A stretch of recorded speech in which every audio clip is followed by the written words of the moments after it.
Welcome to Maxill's Reality Corner. Our topic today, requalification of a sterilizer. Not a new topic, but a topic of interest as we may not know the whole criteria, all the elements involved in requalification of a sterilizer and to why. So Michelle and Nicole here today to share this information, and I will share it to Nicole to state, well, why do we need and when do we need this? So if we begin with when would you want to requalify or need to requalify your sterilizer? The first one would be when your autoclave or statum is repaired, whether it goes out to whether it goes out to Patterson, Henry Schein, any dental supply company that does repairs and then comes back. It would need to be requalified when you get the loaner. It would also then need to be requalified when you get your repaired sterilizer back. It would also need to be requalified when you move or relocate your sterilizer within your sterile bay for whatever dynamics play out. Introducing a one-way flow might alter the location of your sterilizer. Again, when your loaner comes back in or out, you would need to requalify it then, and any suspected sterilization failure. So if your sterilizer fails, you need to then requalify your sterilizer based on the parameters why it failed.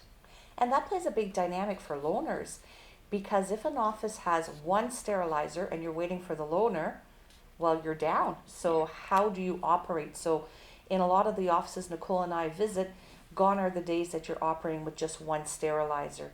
And we cannot rely on the manufacturing company or the service technician to bring a qualified sterilizer, because as Nicole was saying, as soon as you unplug it, that has to be requalified. So it would be great if the loaner came with a seal of approval saying, yes, I've been tested, which it could very well be.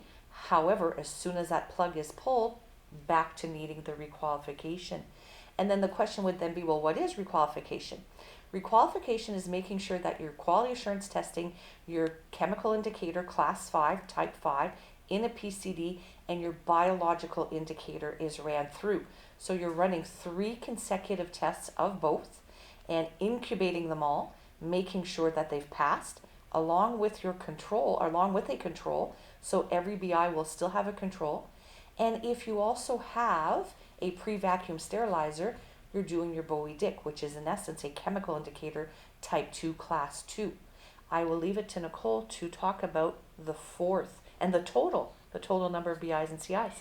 So you would then need to have a total of 6 BIs. So 3 that get sterilized, 3 matching controls that all pass, and then your initial first load to then have instruments in it that would then need to have a matching BI and a matching control that all pass. So in total, it is 8 complete BIs with your controls and then 3 CIs type 5s. And when we're looking at setting it up, obviously we'd have to make sure we have enough CIs and BIs. We have to make sure we're logging. And when we talk about consecutive, as we said, back to back, you're waiting for those results.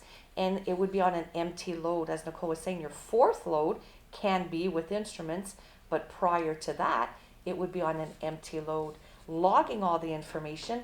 And that would actually be part of a quality assurance audit. So should there be a public health inspection, regulatory body inspection, these are the things that are looked on for the logging, not just your day-to-day logging, but had there been any changes. And obviously these would be discussions that would be asked, inquiries that would be asked by the assessor. And I think that wraps up our requalification.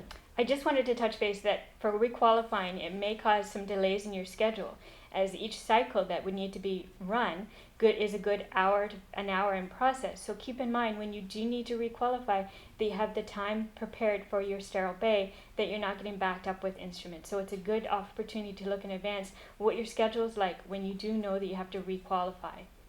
So I guess we could sum that up with inventory.